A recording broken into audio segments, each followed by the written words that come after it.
Hello and welcome to Making Tech Better, Made Tech's fortnightly podcast bringing you content from all over the world on how to improve your software delivery. My name is Clare Sudbery, my pronouns are she and her, and I am a lead engineer at Made Tech.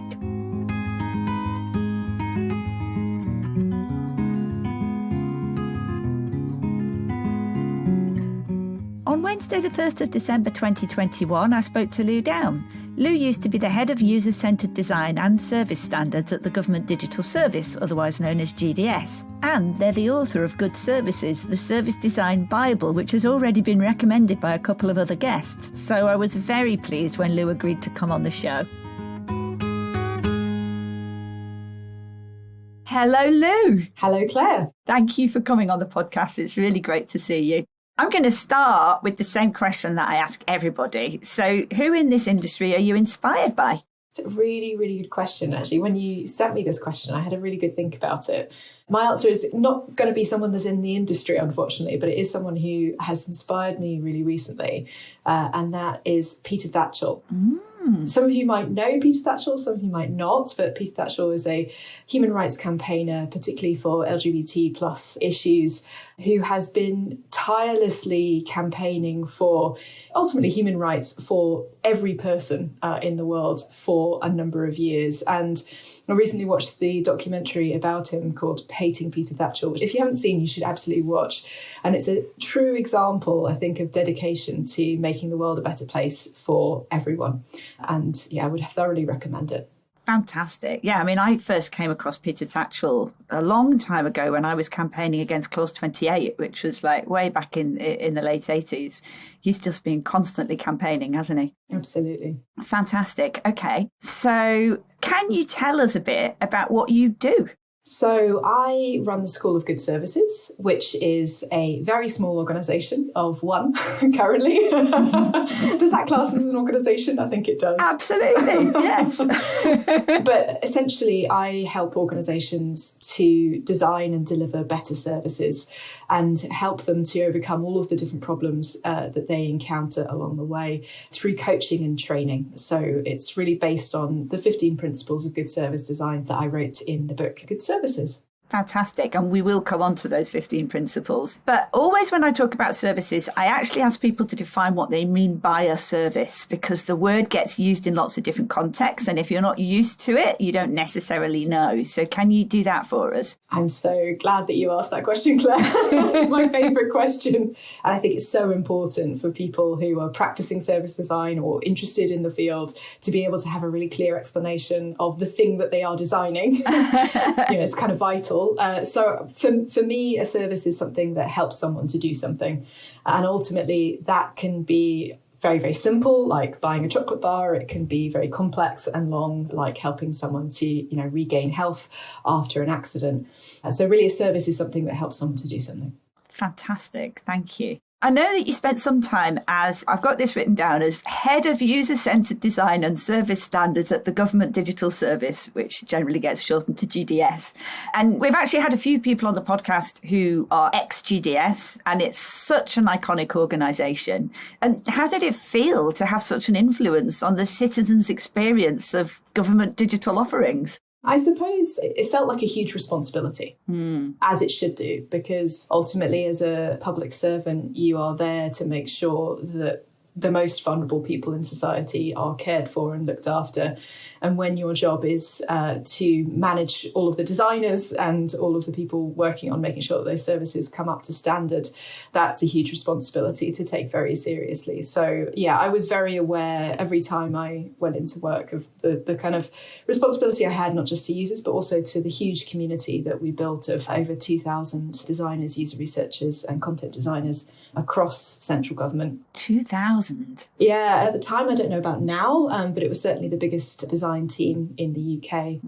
And, not really surprising, I suppose, considering that the government is the largest service provider in the country. So really, we should have the largest design team. Yeah. Certainly the largest number of service designers working on those services. But I think it's always interesting to encounter people's surprise about that, because I suppose unless you knew that those people were there, then you wouldn't know they were there. And I suppose that's kind of part of the power of it in a way. You shouldn't really notice that all of these designers have been there. You should just notice better services.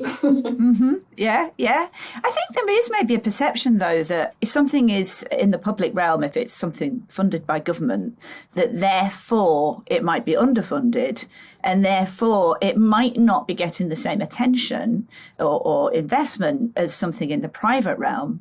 But actually, in terms of service design, GDS is actually leading the way, isn't it? I mean, there are people in the private sector who are following the example that is set by GDS.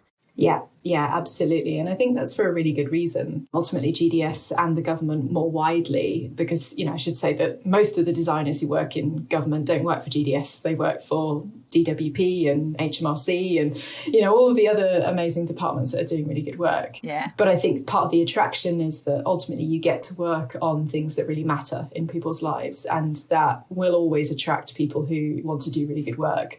And equally for service designers, having a consistent design language that means that you don't have to worry about what colour you're using, what font you're using, and literally you're designing a black and white website is incredibly attractive because it means that you can actually get on with the really important stuff, which is, what's actually happening to that person? What are we helping them to do?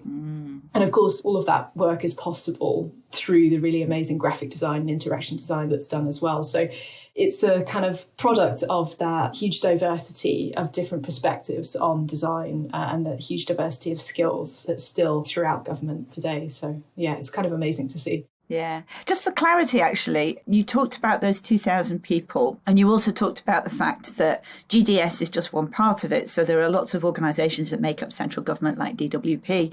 When you said those 2,000, were you talking about the people in all of the different government departments rather than just people working for GDS? Yeah, absolutely. Those 2,000 work across government, so not just at GDS. Mm-hmm. Yeah. Fantastic. So you don't just have that pedigree, you've also written this amazing book, Good Services, which has come up more than once in the podcast. People have recommended it. People really look to it as almost a Bible on service design. And in the blurb, it says that it won't tell you how to wow your users with something they didn't expect. Instead, it will tell you how to design a service that your users can find, understand, and use without having to ask for help. So do you want to talk a bit about that distinction between wowing and serving, so to speak? Yeah, I'm glad that you picked up that bit to talk about it first, because I think it's one of the most important things about good services. Mm-hmm. So I decided to write Good Services basically after a long career of working on good and often very bad services, not just in the public sector, but with various different organisations. And one thing that I noticed was that I was constantly brought in to make a service amazing, and to make that experience fantastic for someone going through it. And even in the context of public services, often we get distracted by this idea that somehow we can create this unique, beautiful experience for someone. But we forget to send them a bill on time. We forget to, tell them how much something will be, or to tell them that we've made a decision, or help people to find a service. Mm-hmm. And these really basic fundamental things that we need to get right before we can actually start to focus on those, fantastic things around the outside of it, just don't get done. Yeah. The reason why they don't get done ultimately is because they're the hardest to do. Mm-hmm. Sending someone a bill on time is a lot harder than sending them, a Parker pen in the post. Not that I'm saying that gives someone an amazing experience. It might have done in the 80s, but, I'm pretty sure it didn't even then, to be honest. Parker pens. God, that was a thing, wasn't it? It was. People would send you a Parker pen as a sort of some kind of reward. Yeah. We used to have a bit of a saying at GDS that, no innovation until everything's fixed, which was controversial, to say the least, because, of course, everyone is desperately trying to innovate in all sorts of different directions and put everything on the blockchain and, talk about AI and machine learning constantly. Mm-hmm. But unless we can actually get people the right benefits at the right time, and unless we can help people actually find those government services in the first place, which often they can't because they've got completely obtuse names and you wouldn't know to look for them unless you knew what they were called, then we're not going to be able to actually have functional public services. So that really was the basis of Good Services, is trying to kind of lay out some basic standards of what good looks like for those services, regardless of what type of service it is. Yeah. And they are being able to find a service, being able to use it without getting stuck in dead ends because you've lost your phone and two-factor authentication doesn't work, or for that service to be accessible and inclusive. And those are the things that I think often as designers and user researchers, every single time we do a new project, we discover miraculously that people need to have expectations set. And we shouldn't be spending our time doing that. We know that those are things that people need from services. So this was in part also a way to help people who are working on service design, either service designers or anyone else, to be able to just bypass that stuff that we just already should know about services and spend their valuable time, money, resources on actually understanding and learning the things that are really unique about their particular service. Yeah. There's a bit of a cheat sheet as much as it is an sort of instruction on how to build services that work. Yeah, that's fantastic. And also particularly with government, but I mean, actually with a lot of organisations, when they're offering services, what the user is interested in is just getting something done. So if you're ordering your bins, I mean, who cares if it's got amazing animation or graphics? Really, you just want to get the job done, move on. Exactly. And I think, that's often something that particularly people working in the private sector sort of struggle to get their heads around a little bit, because you spend your time in a bank or a supermarket or a luxury brand thinking about that person's experience of that brand. And you don't necessarily realise that user really 9 times out of 10 doesn't actually care which brand they're interacting with. Yeah. And even if they absolutely love the product and the experience they're getting from you, getting to that thing should be as quick as possible.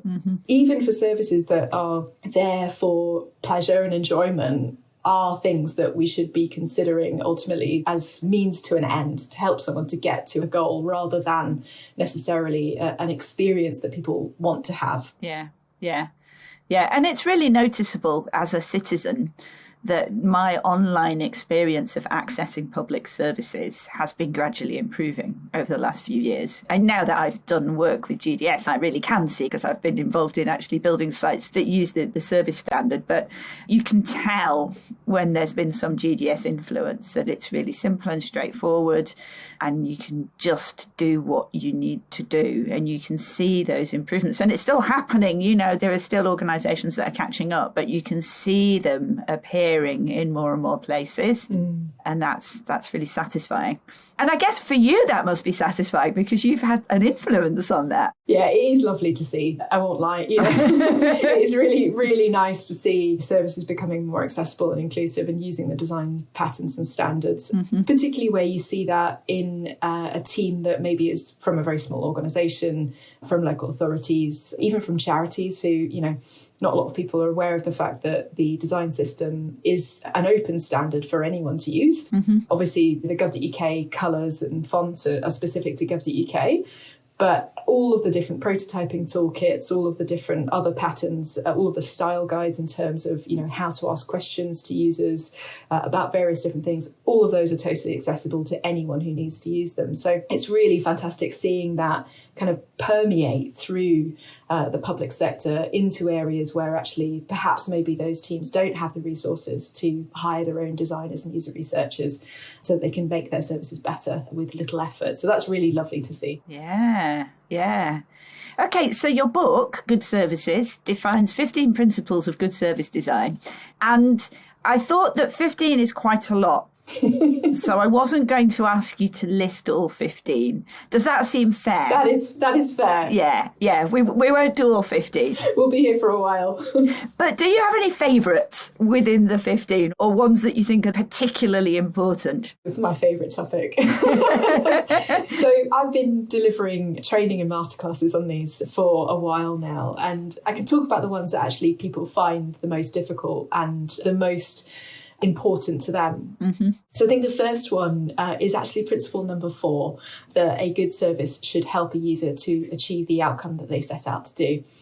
The reason why this is so important is because this is really the fundamental kind of principle to any service. Yeah. If you go back to that original definition of what we mean by services as something that helps someone to do something. If it's not doing that, then it's not really a service. Yeah. The interesting thing about that one is, though, that very often, particularly large or older organisations, have often forgotten why it is they're doing that thing in the first place.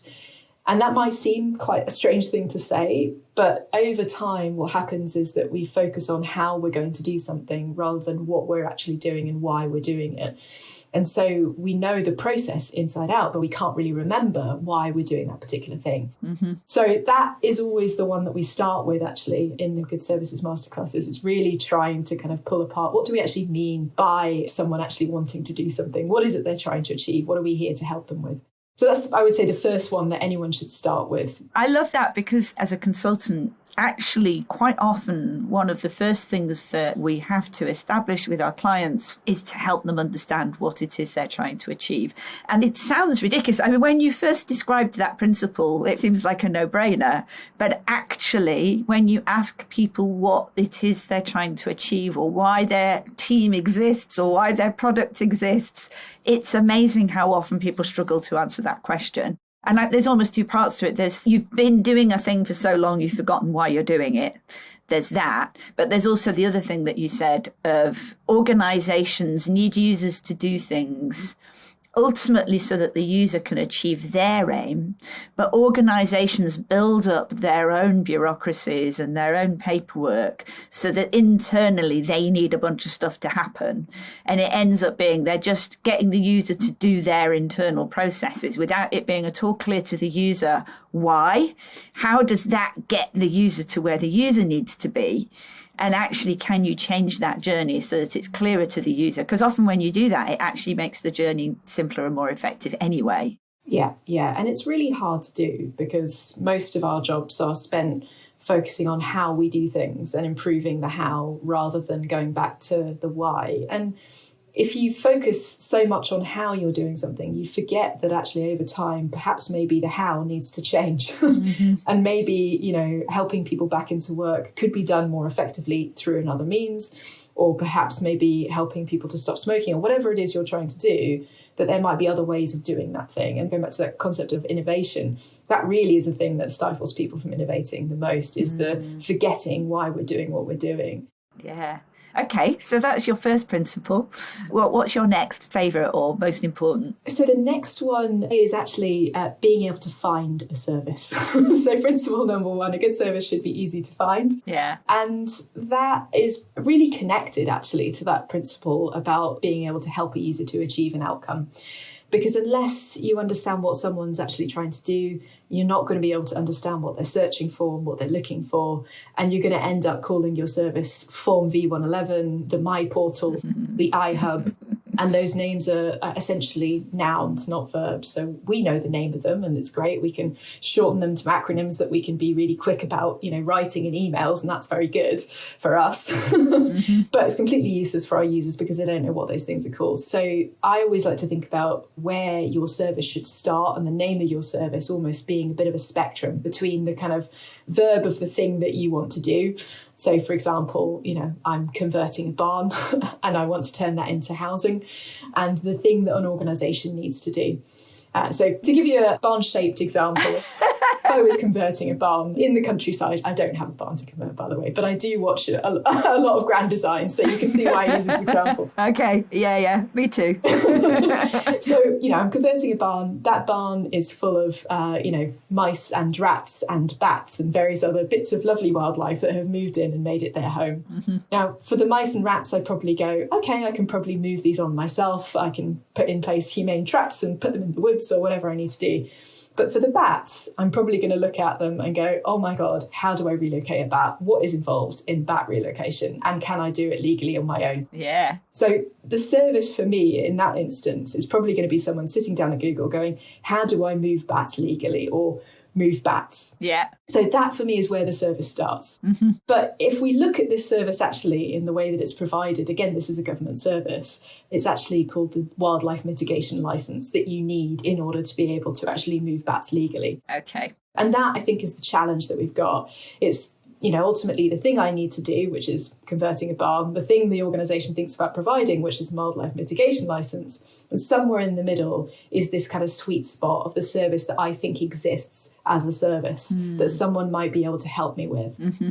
Thinking about the context of how knowledgeable people are, how niche your service is, how aware of it people might be, is really important when it comes to actually naming a service and also setting its scope as well, because of course a name isn't just a name. A name sets the scope of a service and how big or how small it is and what it actually does for people. So renaming your service can be a really simple and quick exercise to do, to think about, actually, am I getting my user needs right? Do I know what people need to do? And ultimately, is the scope of my service actually right? Is it too big or too small? That's a really nice example. Have you used that example before? That is my favourite example, yeah. Yeah, you can tell that George Clark is my secret hero. It's funny, because as you were speaking, I was thinking about how that applies everywhere. And I was thinking about how it applies to my own personal organisation of my own stuff. I am a big note taker and I have electronic records that relate to pretty much every area of my life. But I will quite often go looking for a piece of information that I know I've made a note of somewhere, but I can't find it because I haven't used the right words. And then what I quite often find myself doing is once I do find it, I add in some of the words that I was using when I was looking for it. I add in some keywords because I realised that when I wrote it down, I wasn't thinking about future me who was going to come looking for it and wouldn't be using the same words. Yeah, absolutely. And you end up second guessing yourself and going, what on earth would I have called that thing? Yeah. But it's a great example. You know, what you're doing is a micro scale of what people are doing every day when they're looking for services that they don't know whether or not they might exist out there. And that's why user research is so important, isn't it? Yeah. Because when you're a bunch of people sitting in a government department, you already know a bunch of stuff. You already have a load of terminology. And the services that you're providing, you're seeing from your own bureaucratic point of view. You're not necessarily seeing them from the user's point of view. It's very difficult to put yourself in those users' shoes, particularly as some of those users will be people whose entire life experience is just completely different to yours and have requirements that you would never have thought of.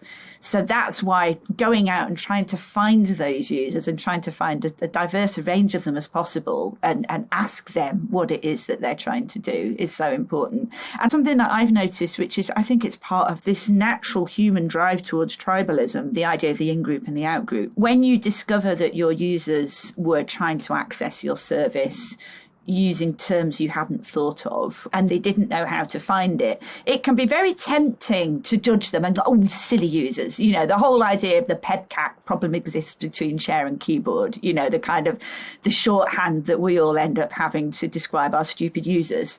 And really, they're not stupid, they're just different. Yeah, absolutely. And I think it actually goes back to that definition of what we mean by a service in the first place, because if a service is something that helps someone to do something, ultimately it's your user that gets to decide what that service actually is. Mm-hmm. So, you know, they decide that they want to learn to drive. They're deciding that they need help to support a loved one when that person can't look after themselves. They decide that they need to get treatment.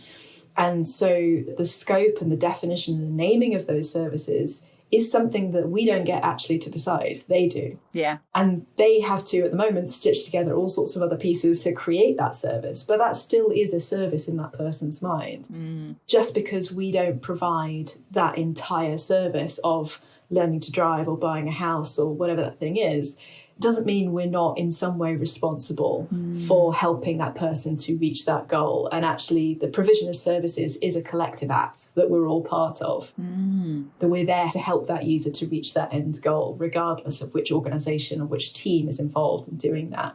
And I think once teams sort of understand that, I think that really starts to shift their mindset around how they work with users and what their role is in supporting them to reach that outcome. Yeah, brilliant.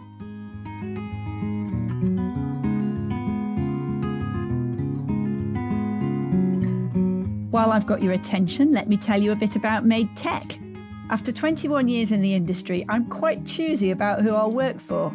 Made Tech are software delivery experts with high technical standards. We work almost exclusively with the public sector. We have an open source employee handbook on GitHub, which I love. We have unlimited annual leave. But what I love most about Made Tech is the people. They've got such passion for making a difference and they really care for each other. Our Twitter handle is Made Tech. That's MADETECH. We have free books available on our website at madetech.com/resources/books. And we're currently recruiting in London, Bristol, South Wales and the north of England via our Manchester office. If you go to madetech.com/careers, you can find out more about that.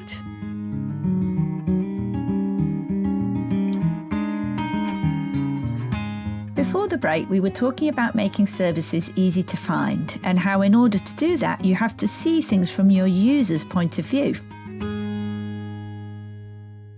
Okay, so we've covered your top 2 principles. Is there a number 3? The third one is that a user shouldn't really have to know which organisation they are interacting with in order to be able to get something done. Yeah. So a good service is agnostic of organisational boundaries. And I think this is probably the hardest one, actually, for organisations to get their heads around, to be able to deliver. When we go through an exercise of helping people to assess how well their service is doing against the 15 principles using the good services scale, it's always the one that people struggle with the most. And I think it is because once we've understood services as things that help people to do something, once we've understood that ultimately we are just one small part of that, we then start to realise that actually, if we were to look at that whole journey, those things are much more siloed than we first appear to be. Yeah. And I think that realisation that we need to then start doing things like sharing data where it's obviously appropriate to, making our language consistent, making the experience of the service consistent. That is the moment we start to realise, oh, right, okay, we've got a lot more work on our hands than perhaps maybe we thought we did. So you've talked about data sharing, you've talked about consistent language and consistent experience. But, it can be hard sometimes for individual teams within organisations to collaborate effectively with one another. Yeah. So doing that across organisations, data sharing sounds like there could be logistical problems, but it's basically a pretty simple concept. But having consistent language between 2 organisations, how do you broker something like that? It's difficult. I would never pretend it's easy. It's a really good question. I think there's 3 phases to dealing with organisational silos. I think the first one is to actually own up to the fact those silos exist. So often what we do instead of that is we redraw the boundaries of our user journey so that it fits within our team or fits within our organisation. So in order to avoid conflict or difficult conversations, we sort of deny that those silos exist and we reshape our service accordingly. So I say the first thing for anyone to do is to realise actually the full extent of that service and to actually, spot where those silos exist between different bits of different teams or different organisations. The second bit, though, is to actually realise what's causing those silos, because it's really, really easy to sort of hold up your hands and go, oh, we couldn't possibly deal with this because the silos. And when we call something a silo, it makes it sound like this really nebulous, complex thing that we can't possibly change. And in reality, there's kind of 3 main causes for silos. You know what? Before you do that, so hold that thought, 3 main causes for silos. It's just occurred to me, we haven't defined the term silo. And it's a word that's used so ubiquitously. But there probably will be people thinking, but what do you mean? What is a silo? And I feel a bit mean asking you this because I'm not sure how easy I would find to answer it. But do you want to have a go? I'll have a go. So a silo, I suppose, is, for me, a break in a service. And it's a gap between one thing and another, often caused by the gap between one team that's operating one thing and another team that's operating another thing. And those 2 different teams can be in different organisations. They can be in the same teams. But I think actually Conway's law sort of describes silos most effectively, that ultimately organisations tend to design services that copy the shape of their organisation. So if you have an organisation that has 3 different teams, you're more likely to provide 3 different services than you are to provide 1 service or 2 services, for example, because it's just easier for us to do those things within our own boundaries. Yeah. If that makes sense. Yes, that makes sense. Thank you. Cool. Okay. Can you remember where you were when I interrupted you? Yes. So 3 main causes of silos. Data that's not shared is probably the biggest one, where we're not able to share particularly user or customer data between different parts of a service. So user tells you their name, address, date of birth and location in one part of the service, and then because we don't record it in the same way in another part of the service, they have to tell that person all over again. So data, I think, is probably the biggest cause of silos. The second one is inconsistent processes, where essentially you might have one bit of the service that says, perhaps maybe you need to have done this 6 months ago, and this bit of the service says you need to do it tomorrow. Right. So that either the timelines or the processes just don't match up. Yeah. Then there is inconsistent language, which is probably, again, one of the most common causes, but it's probably the easiest to solve, which is where we tend to call things different words in different parts of our service. So I might call it a customer reference number, you might call it a VIN number. And those two things, although they're the same, are to all intents and purposes completely different, because most of our services are mostly words. So, if you use different words, then essentially they're different things. Yeah. Without understanding what's causing those silos, you can't fix them. And a fix for data is very different to a fix for language. But the next thing we need to do is actually probably the hardest bit, which is actually creating an organisation that can overcome those silos. And actually, if you go back to what Melvin Conway originally wrote that led to the creation of Conway's Law, it was that the quality of the software he was producing at that time was directly related to the quality of conversations he was able to have. And I think that's the clue for that next step, is how do we encourage our organisation to be able to have conversations that are agnostic to the structures that we currently sit in. And those things don't come for free. So I think realising that actually collaboration is a privilege and not everyone in our organisation is going to have access to that privilege is a really important realisation, and one that actually leads a lot of people to then realise that actually they need to put real time, effort and money into supporting people to be able to collaborate.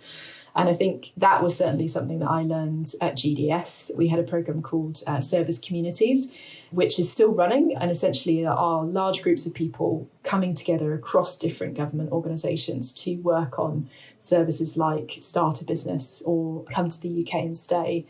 And it was only through creating a safe space for people to collaborate and supporting that with express permission and time and very often money that those groups were actually able to start to be able to collaborate outside of their organisational structures. So realising, I think, that is something you need to really focus on actively doing rather than something you just expect people to do, I think is probably the most important part of that. Yeah. That is a wonderful point that I don't think I've ever really thought about it like that before, that basically collaboration requires investment. It can't just happen, and that collaboration is a privilege. Yeah. Okay, thank you. Yeah, because if you think about it, not everyone has the ability to ask for forgiveness rather than permission. Not everyone is in a position where they can risk that job that they've got. And often where we ask for collaboration to happen, where we don't support people to do it, we end up with very undiverse groups of people getting together and talking about stuff, but not actually doing anything, unfortunately. Yeah. So really getting people to productively collaborate and share things like user research, share their user journey maps, sharing procurement activities or redesign requires real investment and support for those people. Yeah. Okay, so do you have any favourite techniques that you use or have used when helping to design services? Good question. Do I have any favourite techniques? I suppose I don't really. Ah, okay. I know that's controversial, but I originally wasn't trained as a service designer. I actually studied fine art and then economics and linguistics and all loads of weird stuff. Oh, wonderful. But I think I think the more unusual, unexpected things people have in their histories, often the more effective they are, because everything kind of comes and synthesizes in ways that are unpredictable. Yeah, exactly. And I suppose if there's any linguists listening, you can probably work out why there's so many references to verbs and nouns in the book now. But actually, thinking about it, the reason why I don't really have any favourite tools or techniques is because every scenario and every situation is different. And I think where you fall in love with those techniques is the moment that you sort of stop being sensitive to the needs of the people that you're working with and to your clients. There is actually, just on a completely random tangent, there is a wonderful book that kind of inspired me to take this approach, which is Notes on Nursing by Florence Nightingale. And wow, probably a weird one to reference, but it's absolutely fantastic if you read it basically as an analogy for how you should work in consultation with your clients or your stakeholders. Okay. Slightly strange metaphor, but seeing them as ultimately patients that, need you to listen and learn and understand and be sensitive to their needs, I think really completely shifted my mindset on how I operate as a designer in those instances. Wow. That's why I don't have a favourite method. Yeah. But one thing I would say is actually going back to the weird background, my background in economics has really made me focus quite heavily on money when it comes to service redesign. And I think that's one area that we probably as an industry need to get better at talking about, is the ability to be able to see where a service is costing more money than it should do or not making as much revenue as it should. I think learning the language of risk and money would probably be my kind of recommended tool if I had to have one. Wow. That's great. Thank you. Okay. So as always, we're running out of time. I always lose track of time because it's so nice talking to people. So I'm going to ask you to play the little game that we play, where I'm going to ask you to tell me one thing about you that's true, one thing that's untrue. And then I will ask you to tell me the answer, but that won't be published in the podcast episode. People will have to subscribe to our newsletter to get the truth about the truth. So can you tell me one thing about you that's true and one thing that isn't? Okay, so I'm allergic to licorice. Okay. Very strange thing to be allergic to. Quite inconvenient, particularly if you're going to go to Scandi countries. Everything seems to be licorice flavoured, and I'm allergic to licorice, which is convenient because I really hate licorice. So that's one thing. Okay. And I am a trained sailing instructor. Okay, so now I'm going to be really mean and ask you a few more questions. So what happens if you inadvertently eat licorice? I get a really bad rash. I won't tell you where.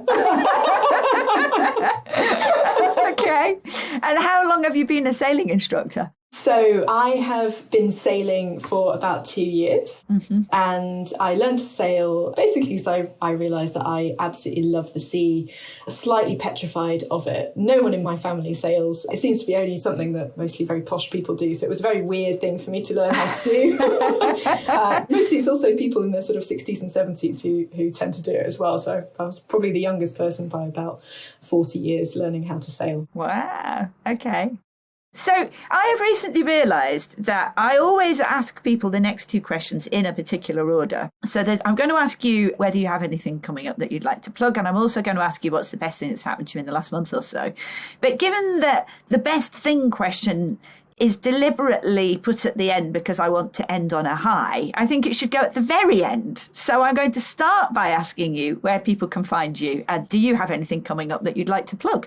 You can find me at the School of Good Services, which is at good.services. And the School of Good Services more generally is there to help people to understand good services and to deliver them more easily in their organisation. So do take a look at that. There's loads of free tools and resources also there. So you can assess how well your service is doing against the 15 Principles of Good Service Design using the Good Services Scale. That's free to use. And there's various other bits and bobs there that are always really helpful when it comes to helping you and your organisation to deliver better services. Brilliant. Okay.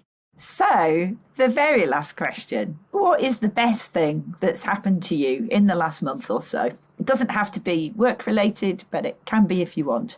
I think the best thing that has happened to me recently is actually seeing my wife taking a different direction in her career. Some of you might know her as Sarah Drummond. She used to be the kind of co-founder and director of Snook, which is another well-known service design agency. And she's recently started making a film about Section 28. Yeah. Which, as you were saying earlier, Claire, is the clause that was brought in by Margaret Thatcher's Conservative government in the 80s that stopped local authorities and schools talking about homosexuality and anything to do with also being trans in schools for a period of 15 years. Yeah. And that 15 years was the entire duration that both me and Sarah were at school for. Wow. So you can guess my age by that. Okay. And she started making a film about essentially the effect that that's had on people who are anywhere between 21 and in their 40s. And she's just started making it, and it's absolutely wonderful to see that story come to life, but also see her work on something that she's so passionate about. So I'm incredibly proud of her and incredibly excited about seeing this film. So another small plug, if anyone has experience of either being at school or being a teacher during that time that they want to share, please do get in touch with Sarah. Wow. You see, then it's funny because when I mentioned Clause 28 earlier, I did actually think, oh, some people will have no clue what I'm talking about. Yeah. So I'm really glad that you explained that.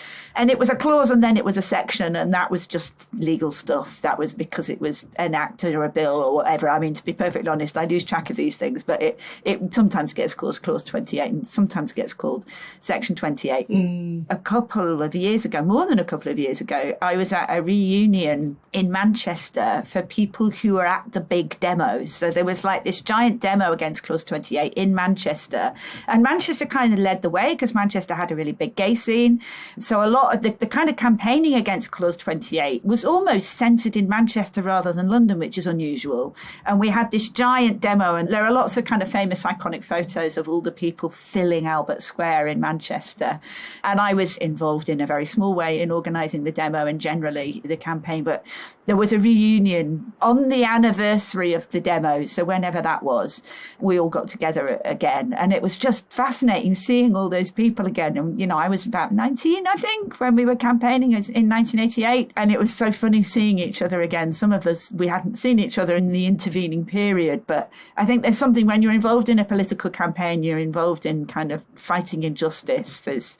It kind of brings you together in a really, really interesting way. But I feel terrible for the generation that were impacted by that because, you know, it had a really, really bad impact on young people. And it was a horrendous, horrible, hideous, evil piece of legislation. Yeah, and it's amazing. I mean, seeing some of the stories that people are telling about it is amazing and so sad because, you know, what you realise is that the most effective way of shutting down a culture is to stop it from having a history and stop it from talking to its children. And that's what happened. So, you know, both Sarah and I grew up in environments that were, you know, reasonably accepting of us, but we had no idea who we were really until we got to university and much later on in life because we didn't know that gay people existed. You know, I didn't know that trans people existed. So it was this sort of strange period of time that nothing really bad happened, but nothing happened equally. You know, so we were sort of denied something that I think it seems strange to people now because, of course, you know, we're in our 30s. And I think a lot of people from an older LGBT generation would think that we should be much more liberated than we are. But it's like, well, we didn't know that any of that stuff existed. And of course, the internet didn't come along until, you know, kind of 90s, early 2000s. So we'd have no idea. Okay, well, we've reached the end of our time. Thank you so much for talking to me. That was wonderful. Oh, thank you. It's been really interesting and lovely to meet you.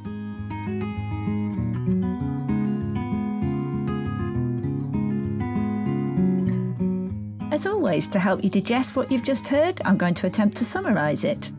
A service is anything you're enabling your users to do, and Lou is an expert on designing good services. The government is the largest service provider in the country, so Lou's experience at Government Digital Service, GDS, was invaluable. When dealing with services, it's always important to focus on serving rather than wowing. It doesn't matter how fancy the graphics are if the user can't achieve what they came to do. Never mind the Parker pen, what about this vital document I'm trying to get? Not everyone realises the design system developed by GDS is an open standard that anyone can use to improve how they interact with users and make their services better. In Lou's book, they talk about 15 principles of good service design, so people don't have to keep reinventing the wheel and considering the same issues repeatedly. We didn't have time to discuss all 15, but we could cover Lou's top 3. So the top principle is that a good service should help a user achieve the outcome that they set out to do, which seems obvious, but often organisations get so lost in the how, they forget about the why. What is the outcome you're trying to achieve? Get that sorted and you're flying. Lou's second most important principle is to make your services easy to find. Think about names and terminology that are meaningful to and findable by your users.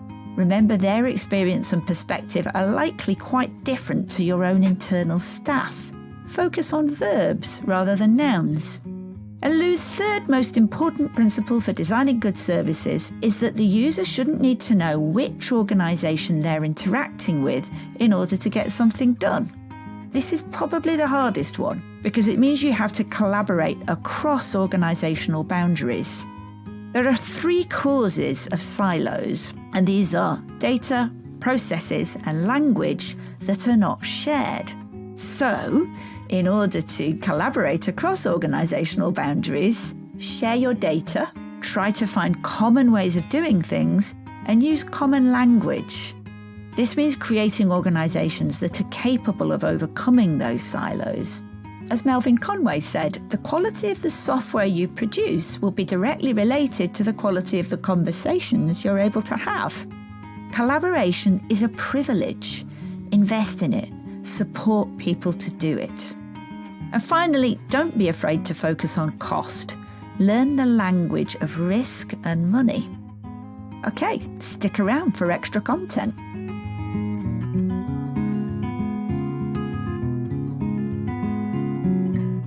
Hi, I'm Jack, MadeTech's Events Coordinator. Now, every other episode will dedicate this segment to the Hack of the Month, where one of our work colleagues, and in the future, our listeners too, will share a life or a work hack.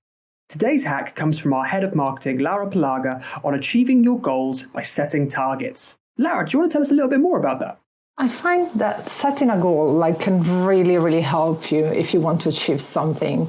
Having a goal in mind really motivates you, gives you something to strive towards, and it really helps you break things down also into smaller steps that are more achievable. I've done this personally when I set myself the goal to run a marathon. I mean, having the goal in the calendar, looking forward to it, having a plan to follow, really gave me that motivation to actually accomplish it. So it did really work for me. I would recommend it to all of our listeners. Wonderful. I have to ask, how did the marathon go? I finished it. I survived. So yeah, I would say pretty well.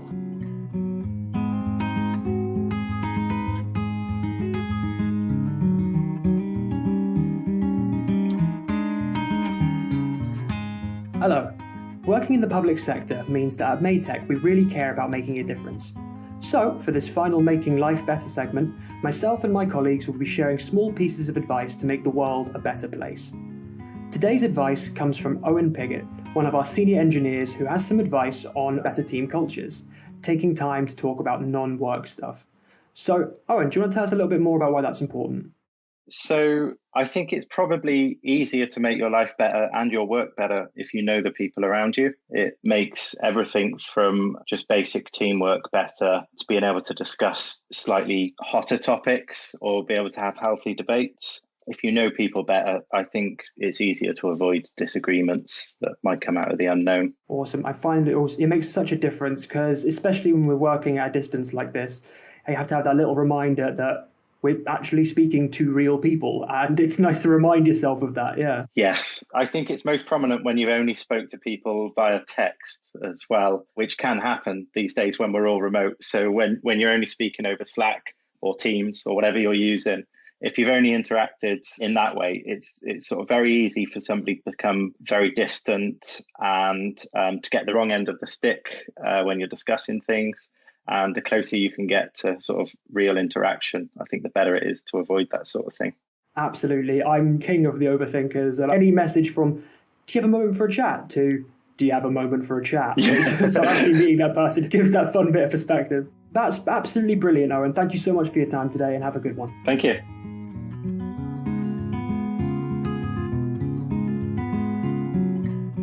And that's the end of another episode. If you're enjoying the podcast, please do leave us ratings and reviews because it pushes us up the directories and makes it easier for other people to find us. I've got a few talks coming up. You can see the details on my events page on Medium, which is linked to from my Twitter profile. And you can find that at Clare Sudbery, which is probably not spelt the way that you think. There's no I in Clare, and Sudbery is spelt E-R-Y at the end, the same as surgery or carvery. You can find Made Tech on Twitter at MADETECH, and do come and say hello. We're very interested to hear your feedback and any suggestions you have for any content for future episodes, or just to come and have a chat. Thank you to Rose, our editor, Gina Cady, our virtual assistant, Viv Andrews, our transcriber, Richard Murray for the music, there's a link in the description, and to the rest of our internal Made Tech team. Kyle Chapman, Jack Harrison, Carson Robb and Laura Plaga. Also in the description is a link for subscribing to our newsletter. We publish new episodes every fortnight on Tuesday mornings. Thank you for listening and goodbye.